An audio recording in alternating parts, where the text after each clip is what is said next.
Alright, hey guys, it's movement project number 53, and I just finished CrossFit workout 14.2. It was pull-ups and overhead squats, and I wish I could say that I was to the level where my grip was the first thing to give out, but unfortunately it was definitely technique. But it just draws the idea that technique is so important, practice is so important, motor control is so important. I try to stay tight. I try to listen to my body, listen to my own coaching cues, body control, feet together, throw your hips and all that stuff. And when you're fatigued, all that stuff goes down out the drain. But it just goes to show how important that body alignment is, and mobility prior to the workout definitely was legit. Did my own movement prep that I made up for a 14.2 yesterday. Went great, class did great, everybody's still kind of going. I'm going to show you some footage. See this gymnast work. Woo! Flying. Pull up so much. Yeah, oh. You can do it. Boom. Good job. Alright, so here for workout 14.2, we've got overhead squats and pull-ups. And what it takes to do these two movements is really good thoracic mobility and good spinal alignment. So I'm using Chris here because he's been so nice and generous to volunteer as a little postural assessment. So what we're looking at is where his palms line up to the side of his body. So you can see that his palms are facing towards his pocket. What a good posture would be is palms facing midline, alright, and being very nice and aligned, palms facing in. Alright, go ahead and relax again. Alright, in addition to where the palms face, are the elbows bent?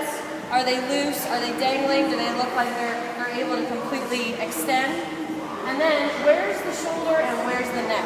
And what you can see here is about a 2-inch protrusion of the neck. So go ahead and draw back, draw your chin back, way back, way back, way back. And when he draws back and tries to line it up, this is what happens. Alright, so it's putting a lot of pressure on his neck. For every inch you shoot that chin forward, it's an additional 10 pounds of pressure on the neck, okay? I got that from some really smart websites, so quote me on that. Alright, and so what happens then, he's got all this pressure here, he's got his thoracic spine is starting to round forward because we know that his palms are facing into his pockets, which gives him this sway back posture. In addition to all those things, the back pain and the neck pain, if your chin is directly correlated to the shortness of your hips. So if your neck is getting really tight and getting really shortened, your hip flexors mimic that same pattern. So somehow he has to align himself.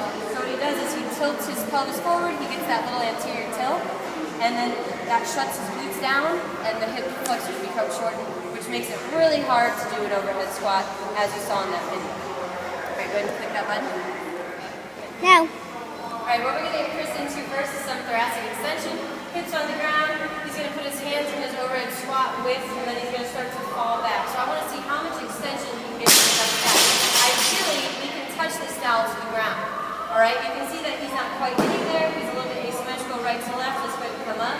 Alright, he's going to get in and out of this, taking one big inhale and exhale every time he falls down, and see if he can work himself a little bit further to the ground every time. Nice. So that's 2. We're going to go ahead and go through as many reps as we possibly can until we can get those hands to the ground. Why don't we go ahead and widen this a little bit. Alright, draw down.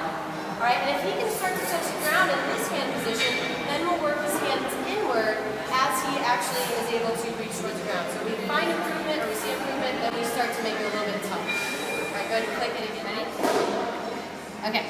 Alright, so the next part of the movement sequence will be to go ahead and put him into the as much a thoracic extension as we can, making him align, so giving him a little bit of accountability by tucking his head in towards the wall, his upper back, and his tailbone, so a little bit more in. We're going to make sure that every portion of his spine is touching that wall. Alright, get really tall. He's going to take his arms at 90 degrees, and he's going to press into the wall and reach up into that overhead squat position. So we're trying to stay really close to the wall. Then he's going to go ahead and come back down. Go ahead and touch your knees and give yourself a little bit of pressure, driving your knees down towards the ground. Nice. Going back into your next rep. Alright, we want him actively opening up his hips, so he's trying to draw his knees down and actively pressing into the wall, trying to extend his elbows fully. This is really tough for people that have a really tight upper back.